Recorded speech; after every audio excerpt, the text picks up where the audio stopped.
मी तयार आहे, चल जाऊया. I am ready, let's go. चल सोबत बसू. Let's sit together. मला माझ्या बॅगेत पेन भेटत नाहीये. I am unable to find the pen in my bag. तुझ्याकडे एक्स्ट्रा पेन आहे का?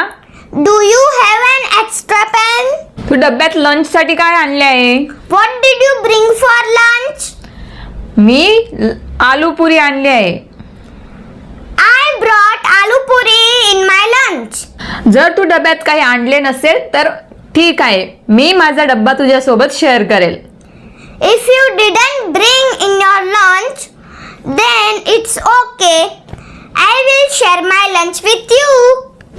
चल परत जाऊया. हे तुम्ही कमेंट मध्ये सांगा. याचे उत्तर तुम्हाला दुसऱ्या व्हिडिओ मध्ये बघायला भेटेल. Thank you.